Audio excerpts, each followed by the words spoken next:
এতিয়া মাতা পিতাৰ অন্তৰ জয় কৰি ভৱিষ্যতে ৰাজ্য সিংহাসনৰ অধিকাৰী হোৱা। পৰিশ্ৰম কৰি মাতা পিতাতকৈও আগুৱাই গৈ মাতা পিতাৰ ওপৰতো বিজয় প্ৰাপ্ত কৰা।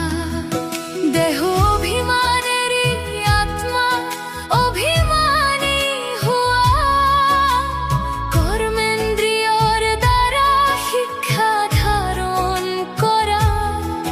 চলতে ফুৰোতে যিয়েই দেখা নোপোৱা, নিজক আত্মা বুলি বুজি পিতাক স্মৰণ কৰা।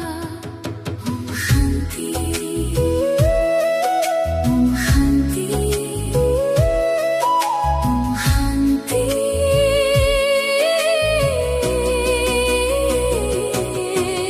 পৰম পিতা পৰমাত্মা, কিমান মহান ভূমিকা তোমাৰ।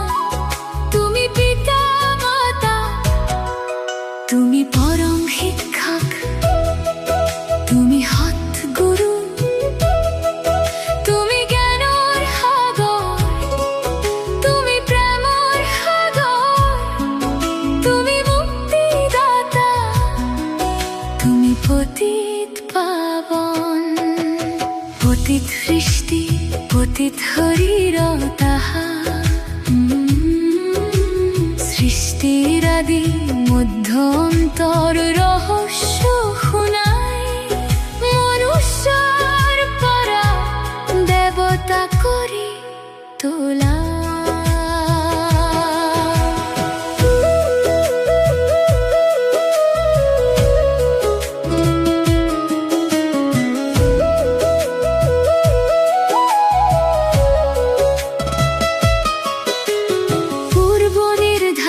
ৰামায়া সাক্ষী হৈ প্ৰত্যক্ষ কৰা, পুৰুষাৰ্থ ইমান কৰা যাতে নৰৰ পৰা নাৰায়ণ হোৱা। ইচ্ছাই স্বচ্ছতা শেষ কৰি চিন্তিত কৰি তোলে, সেয়েহে ইচ্ছা নাৰাখি ভাল হ'বলৈ যত্ন কৰা। মায়াক জয় কৰিবলৈ পুৰুষাৰ্থ কৰা, নিমিত্ত হৈ সকলোৰে প্ৰতিপালন কৰা। শান্তি শান্তি শান্তি।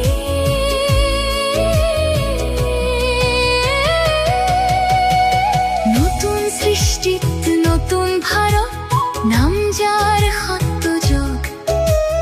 লক্ষ্মী নাৰায়ণ তাৰ মালিক, থাকে সম্পূৰ্ণ শান্তি আৰু সুখ। পিতাৰ অন্তৰ ৰূপী আসন জয় কৰিবলৈ পুৰুষাৰ্থ কৰা। মছজিদ হৈ নিমিত্ত হৈ থাকি স্নেহেৰে সকলোকে পালন কৰা। যোগ বলেৰে আত্মাক স্বচ্ছ কৰি তোলা, সকলো দেখিও এক পিতাক স্মৰণ কৰা। এতিয়া ফুলৰ মালা পিন্ধিব নালাগে, গুণেৰে